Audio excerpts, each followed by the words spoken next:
예, 한판 브리핑 민동기 평론가와 함께하겠습니다. 어서 오십시오. 안녕하십니까. 오시는 길에 비는 괜찮았습니까? 많이 오고 있습니다. 그 빗길을 뚫고 도착하셨는데 택시가 잘 안 잡니다. 그죠. 예, 이 폭우 때문에 또 지금 비 피해가 심각하죠, 전국적으로. 그러니까 이게 어제 저녁부터 오늘까지 전국에 내린 이 장맛비 때문에 곳곳에서 침수하고 고립사고 등 피해가 속출을 했는데요. 예. 서울은 물론이고 수도권에 호우특보가 발효가 됐고 그리고 곳곳에서 이제 도로가 통제가 됐습니다. 예. 특히 오늘 오후에는요. 경기 동두천의 시간당 최대 강수량이 53mm에 달했고요.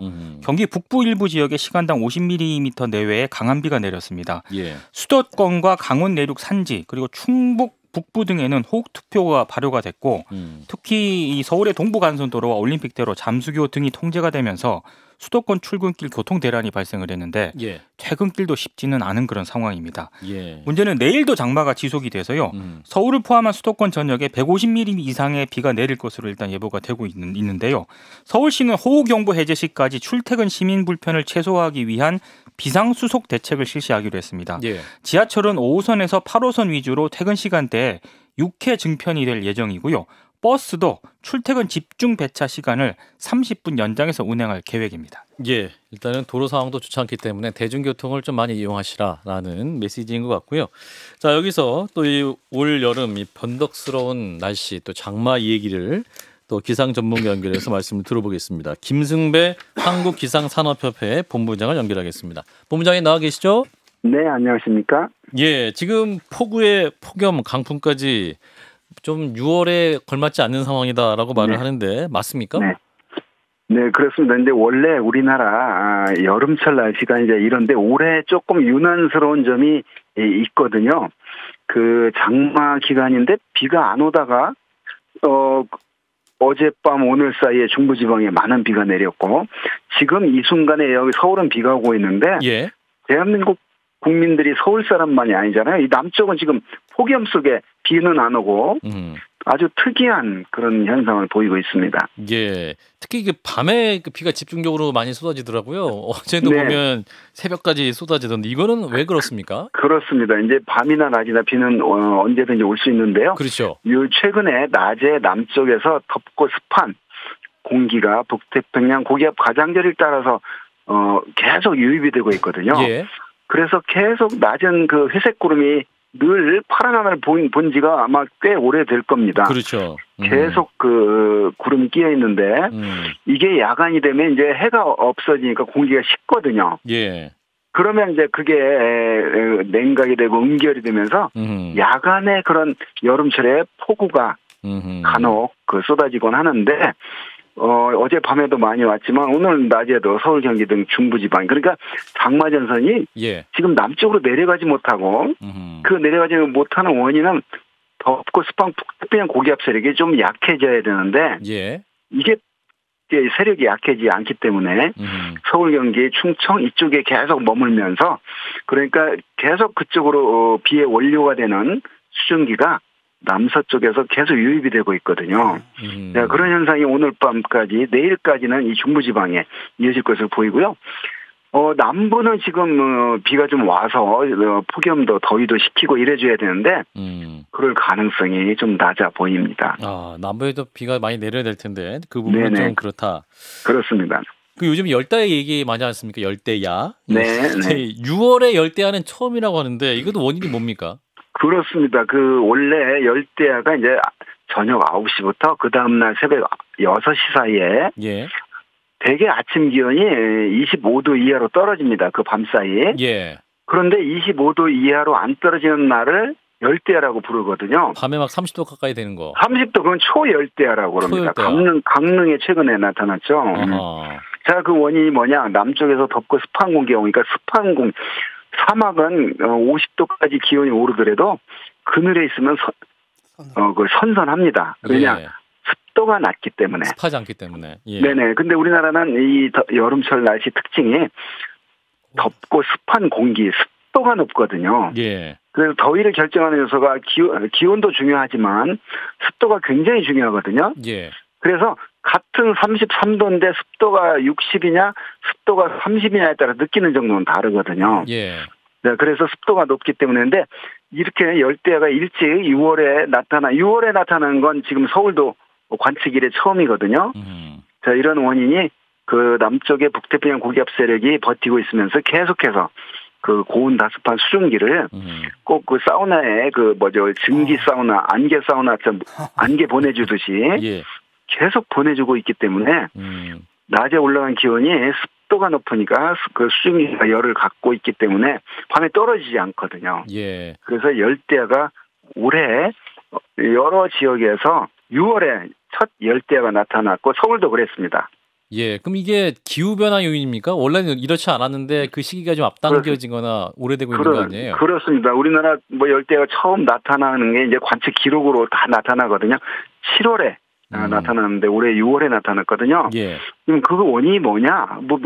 변했냐? 변했죠. 뭐가요? 기후가 변했죠. 그래서 지구가 따뜻해지고 있는 지구 온난화 현상 속에서 예.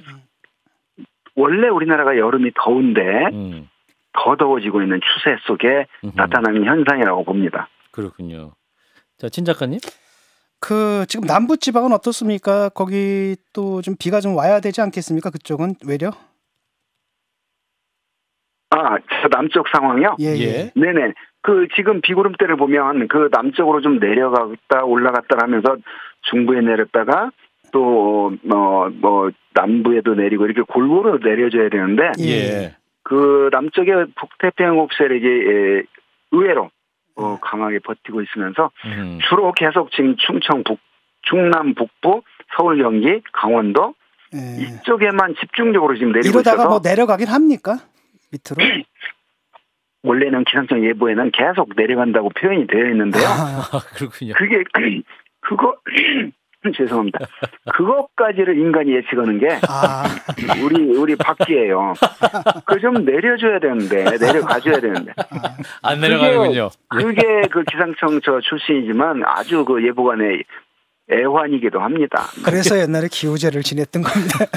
옛날에 이제 비 안 오면 기우제, 또 비가 너무 많이 오면 기청제, 맑은 날 좀 만들어달라고 했는데요. 예, 알겠습니다. 본부장님, 그런데 이제 내려가진 않고 있는데 지금 올라오는 게 하나 있다고요. 필리핀에서 제3호 태풍 차바. 이거는 우리나라에 직접적인 영향을 미칠까요? 지금 그게 이제 우리나라 쪽으로 이렇게 제주도로 향하거나 이런 진로는 아니거든요. 예. 그런데 뭐를 기여하냐?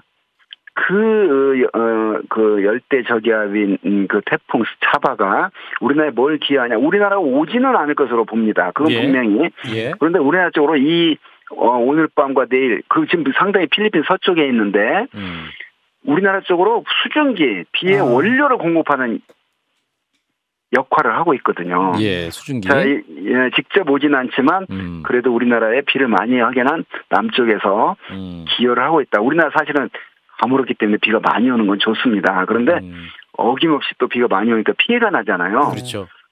그다음에 이 장마가 이제 좀 빨리 예년보다 일찍 끝날 것으로 전망이 되는데 장마 끝나면 태풍의 계절이 옵니다. 그러면 남부지방은 장마 때 비 못 건진 거 태풍 때 건져야 되거든요. 비가 와야 되는데 그러면 또 피해가 나요. 그러니까 그게 그 재해 측면에서 수자원 공급을 받기도 하고 또 재해 측면에서는 좀 안 좋기도 하고 이런 양면성을 그렇군요. 보이고 있는 게 본부장님, 그 이제 자연 현상입니다. 장마가 이제 아까 좀 전에 약간 일찍 끝날 것 같다고도 네네. 말씀하셨는데 그럼 언제까지 장마가 네. 될까요? 올해는? 네, 평년 한 7월 되게 제주 남부, 중부 이렇게 나눠서 구분하는데 예. 7월 한 하순경에 끝나거든요. 7월 하순.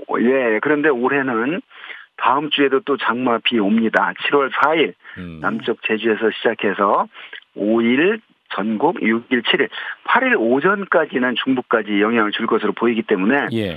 장마가 아직 내일이면 좀 일시 비가 그치거든요. 토요일, 2일 날 거의 그칩니다. 근데 그게 이제 원래는 장마 끝인가 했는데 다시 7월 4일부터 8일 사이에 또 장마비가 내리니까 아직 완전히 끝났다고는 볼 수 없고요. 그럼에도 불구하고 평년보다는 장마가 빨리 끝나고 그 원인이 북태평양 고기압 세력이 확 중국까지 덮거든요. 예. 덮고 습한 그러면 이제 폭염 속에 들어갑니다. 그렇군요. 그러니까 네. 휴가 때 비 맞기를 원하지 않는 분들은 한 7월 10일 이후로 잡으시면 장마를 피할 수도 있을 가능성도 있겠네요. 장마는 피하지만 이제 그때쯤은 폭염. 아직은 예측 못하지만 태풍의 계절입니다. 태풍이 할 수 있다. 네네네. 장마 피하려다 태풍 태풍이 올 맞겠네. 수 있군요. 알겠습니다. 이 폭염이 올 것이다. 역대급 폭염이 올 것이다. 이런 예상도 하는데 몇 도까지 올라가요? 그건 제가 점쟁이가 아니니까. 겸손하시군요. 과학자시죠. 아니 2018년도에 홍천에서 우리나라 가장 기온 높은 게 41도였거든요. 예. 자, 그걸 깨느냐 안 깨느냐 지금 이런 질문인데 그거는 저는 몰라요. 그거는 그냥 근데 올여름 만만치 않은 더위 될 것이다. 왜냐? 유럽 쪽 그다음에 인도, 파키스탄 일찍 4월에 폭염이 시작됐고 지금 미국 서쪽 캘리포니아는 펄펄 끓고 있습니다. 예. 우리나라는 지금 남부는 지금 폭염 속에 중부는 비가 와서 지금 오늘 밖에 선선한 거죠. 이 비만 그치면 바로 폭염이거든요. 예.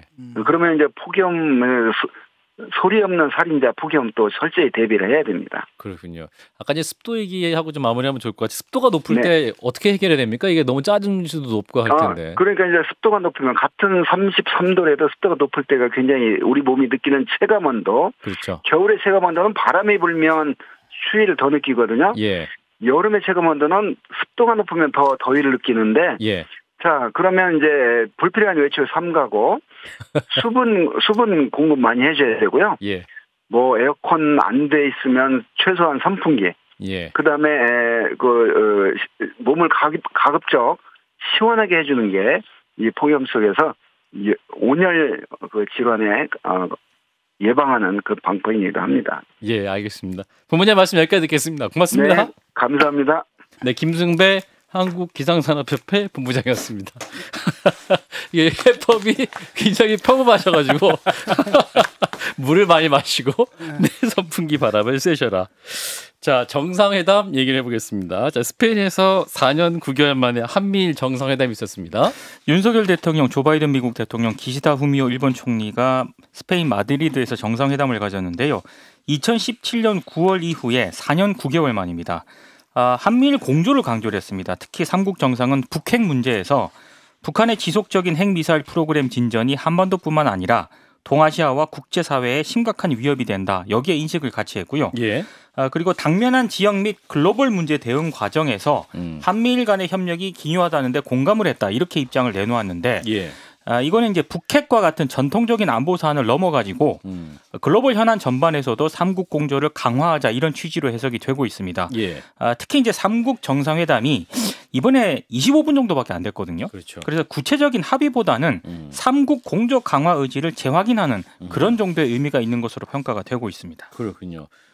윤 대통령의 첫 나토 연설도 있었는데 어떤 내용이었습니까? 7번째 연설자로 나서서 3분 동안 이제 연설을 했는데요. 예. 대한민국이 자유민주주의와 인권, 법치주의 수호에 적극 앞장설 것을 천명하려 여기에 왔다 이렇게 얘기를 했고, 그리고 2006년에 시작된 한국과 나토의 협력 의제의 폭과 범위를 확대하자 이렇게 제안을 했습니다. 예. 최근 세계 경제와 안보의 불확실성이 심화가 됐기 때문에 한국이 보유한 반도체 등 첨단 기술을 바탕으로 나토 동맹국, 파트너국들과 비전통 신흥 안보 분야 협력을 강화하자, 아마 이런 취지로 해석이 되고 있습니다. 예. 그리고 앞으로 북한의 비핵화를 도모하는데 나토 동맹국과 파트너국 지도자들의 지속적인 협력을 당부를 했습니다. 예.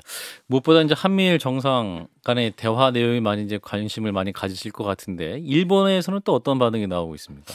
기시다 후미오 일본 총리가 이번 정상회담에서요, 방위력의 근본적 강화와 한미일 공동훈련을 언급을 했거든요. 근데 지금 문재인 정부 같은 경우에는 일본의 그 군사 대국화를 상당히 좀 경계를 해왔고, 그렇죠. 한일 공동 군사훈련에 선을 그어왔기 때문에 예. 윤석열 정부가 어떻게 대응할지 좀 관심이 쏠리고 있습니다. 기시다 총리가 정확하게 어떻게 얘기를 했냐면 대북 억지력 강화를 위해 한미일 공조 강화가 불가결하다 이렇게 얘기를 했고요.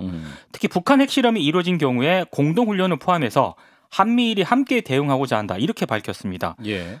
기시다 총리 같은 경우에는 자위대를 다른 국가와 교전이 가능한 군대로 전환하기 위한 개헌을 추진하고 있는 이른바 일본 재무장 지지론자로 일단 분류가 되고 있는데요. 예. 그렇기 때문에 이 발언을 일본 국내 무대가 아니라 한미일 군사동맹에 부정적이었던 한국 대통령 앞에서 왜 이런 발언을 했을까? 이런 여러저런 해석이 좀 나오고 있는 그런 상황입니다. 예, 이게 또 군사동맹을 강화하겠다는 그러한 의지가 굉장히 많이 보이기 때문에 그렇습니다. 네, 이런 상황에서 우리는 어떤 입장을 취해야 될 것인지 이 부분도 굉장히 중요한 퍼즐이 될 것 같은데 자 일단 한미일 3자 회담에 대한 평가 한번 들어볼까요? 진 작가님부터.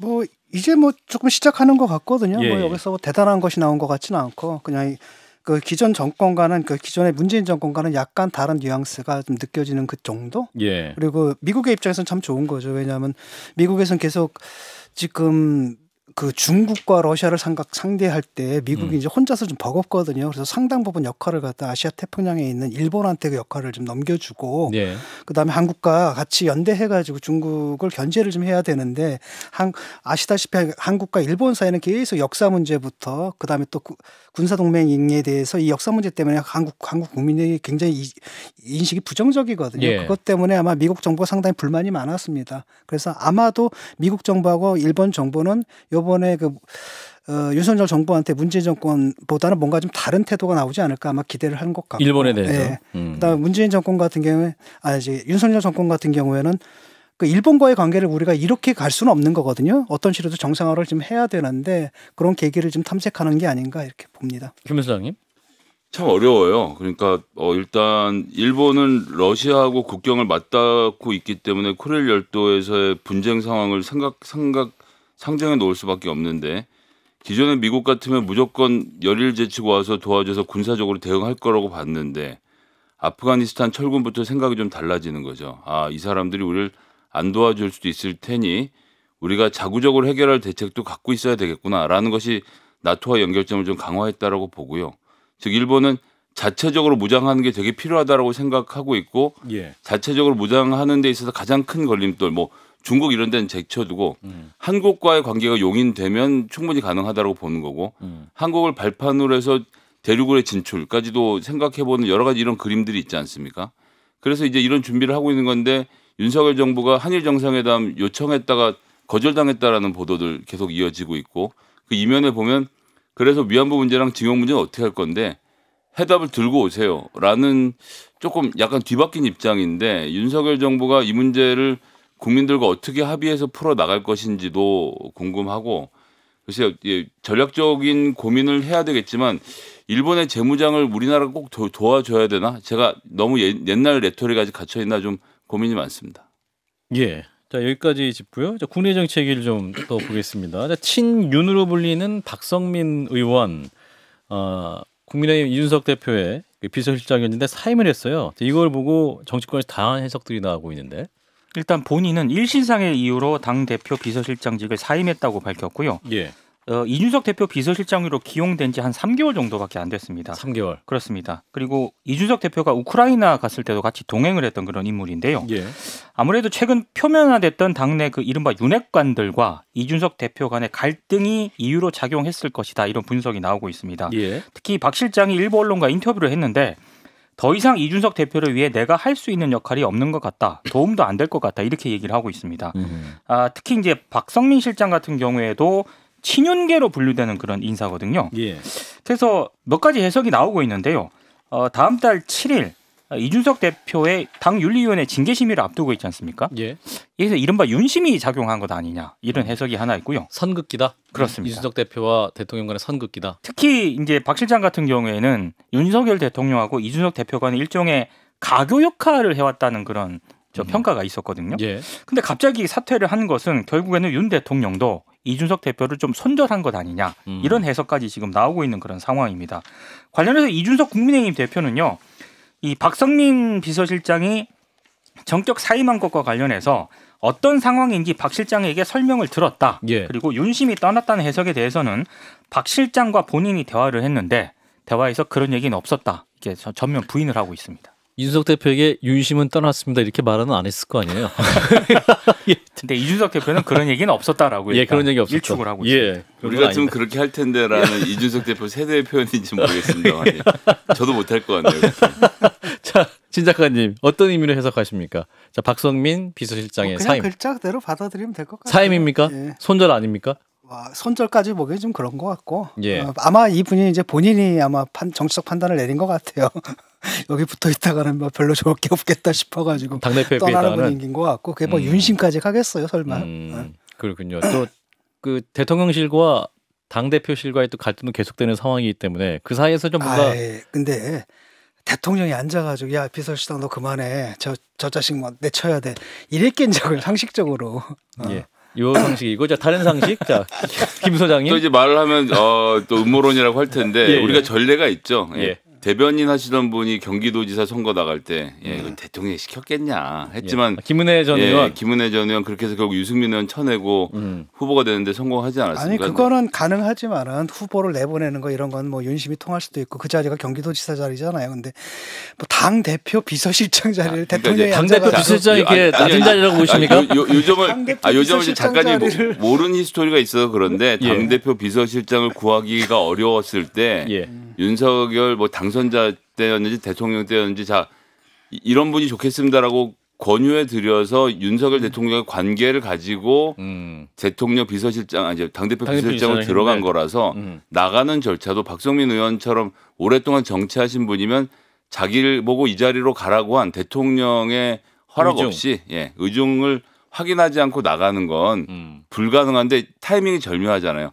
외국에 나가 있을 때 나갔잖아요. 예. 그러니까 확인을 하고 나간 게 더 맞죠. 대통령이 그렇게 한가한 자리가 아니라고 봐요 저는. 예, 알겠습니다. 자, 일단 두 분 의견 갈렸고요. 자, 윤석 대표의 그 성상납 관련해서 또 김성진 씨 진술이 나왔다고요.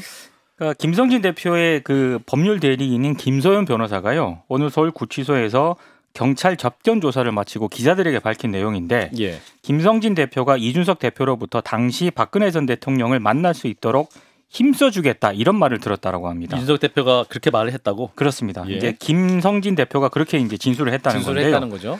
그리고 자신의 회사인 아이카이스트에 박근혜 당시 대통령이 방문해 주기를 바랐고 이를 위해 비대위원이었던 이준석 대표에게 페이스북 메시지를 보낸 뒤 대전에서 만나게 됐다 이렇게 진술했다는 거고요. 예. 2013년 7월 11일 김 대표가 이준석 대표와 밥을 먹이면서 대통령을 모실 방법이 없겠느냐 이렇게 물었는데 예. 이준석 대표가 2명을 거론을 하면서 힘을 써보겠다, 도와주겠다 이렇게 답을 했다고 하는 겁니다. 이준석 대표가 언급한 2명 가운데 1명은 일단 김소연 변호사에 따르면 이 대표가 형님처럼 모시는 국회의원이고 나머지 1명은 기업인이다 이렇게 이제 얘기를 했는데요. 성상납을 증명할 자료가 있느냐 이런 기자들 질문에 예. 김 변호사는 이준석 대표가 대전에 왔을 때 일정표, 업소에서 결제한 카드 내역, 환불 내역 등이 있다. 그리고 제보자인 장모 씨도 가진 자료가 꽤 많아서 제공해달라고 설득 중이다. 이렇게 답을 했습니다. 예, 그렇군요. 이 관련해서 이제 김소연 변호사가 구체적으로 이런 자료가 있다고 얘기를 한 거죠. 그렇게 지금 얘기를 하고 있습니다. 근데 이게 블러핑이거든요. 그러니까 가진 자료를 내놨으면 좋겠다. 그 뭐냐면 나는 그런 자료가 없다 이 얘기예요. 그리고 뭐냐면은 그 당시에 이제 이 얘기를 한 게 왜냐하면 이분도 사실 이분의 말을 그대로 다 받아들여서는 안 되거든요. 김소연 변호사 얘기 아니면 김성진 씨? 그렇죠. 예. 그 변호사도 좀 그렇고 같은 편이니까 예. 뭐냐면은 내 기억이 안 나거든요. 한번 제 기억이 맞는지 모르겠는데 그래서 박근혜 대통령이 그 당시에 방문했냐 이 사람? 방문한 사실 있어요 없어요? 방문한 사실은 방문한 사실 없습니다. 없잖아요. 예, 예. 지금 그 사실 자체가 없어요. 지금 전체적으로.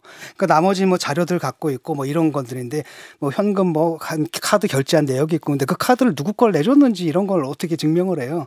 지금 그런 상황인 것 같고 그다음에 시계에 관해서도 명백하게 시점이 좀 틀리거든요. 왜냐하면 시계를 얻어달라라고 얘기를 했다라고 하는데 원래 박근혜 대통령은 그 대통령 시계를 안 만들기로 했다가 그 달라고 했던 그 시점이 지난 8월인가에 다시 만들기로 결정을 하거든요. 예. 그러니까 시점이 좀 안 맞는 거죠. 그런 관점에서도 이분 말도 그대로 다 받아들이긴 좀 힘들어요.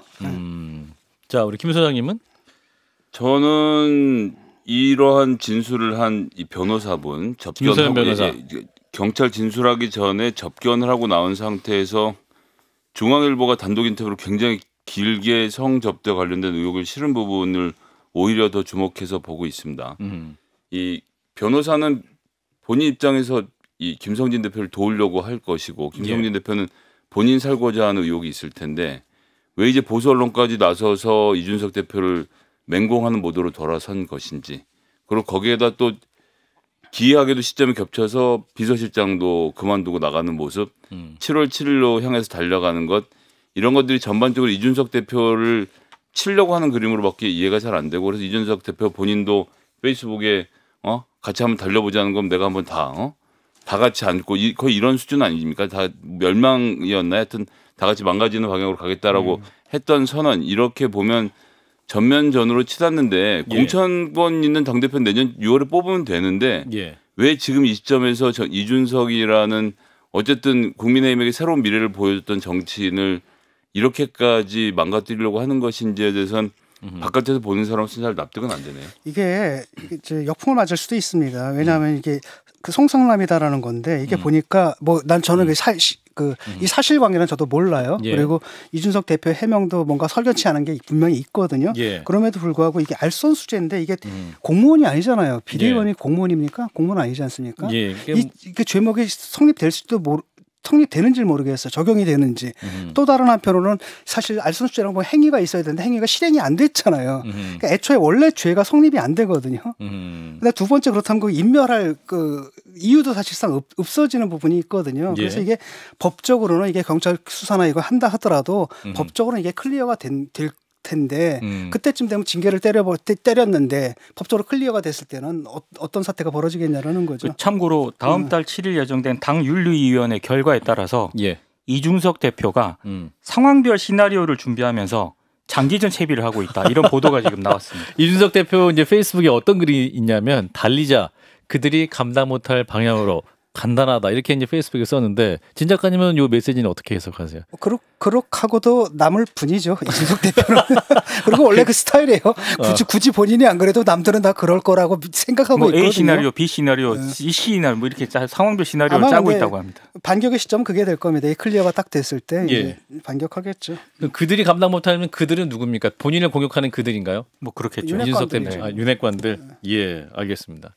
자, 여기서 이게 이준석 대표도 자주 하는 LOL 롤 게임에서 적진을 본 캐릭터를 망가뜨려가면서 터는 장면을 그대로 전 상상하고 있는데 예. 서로 망가지더라도 한번 끝까지 가보자라는 이야기로 들리는 대목 하나. 그다음에 변호사의 말 중에서 주목해서 봐야 될 것은 접대 여성 신상까지 진술했다라고 하거든요. 예. 그러니까 즉 이 여성이 구체적으로 등장하는 시나리오 이 다음에 나오는 것들을 놓고 보면 양쪽이 다 만만치 않다고 봅니다. 정황이죠. 다 정황이고. 예. 이게 증명 못할 겁니다. 예, 바라보는 국민들은 좀 다소 당황스러운 건 사실인 것 같습니다. 하나만 더 짧게 듣고 가죠. 경찰이 경기주택도시공사에 대한 압수수색을 했습니다. 이걸 잠깐만 설명을 해드리면 예. 경기주택도시공사 판교사업단이요. 이재명 의원이 경기도지사로 있던 2020년 8월 아파트 한 채를 전세금 9억 5천만 원에 2년간 임차하거든요. 예. 근데 원거리에 사는 직원들을 위한 숙소다. 이게 이제 경기주택공사의 주장이었습니다. 기숙사 같이 썼던. 그렇습니다. 네. 그런데 바로 그 옆집이 이재명 의원이 97년 분양을 받아서 거주한 곳이기 때문에 숙소가 맞느냐 이런 의혹이 제기가 됐던 거고요. 비밀 캠프나 뭐 이런 의혹이 이제 상대당에서 나왔던 거고. 국민의힘 쪽에서 그런 의혹을 제기를 한 거고 예. 그런 의혹에 대해서 당시 이현욱 사장은 명백한 허위 사실이라고 부인을 한 그런 상황이었거든요. 예. 근데 경찰이 이제 이것과 관련해서 경기주택도시공사에 대한 압수수색을 오늘 3시간 정도 이제 진행을 했고요.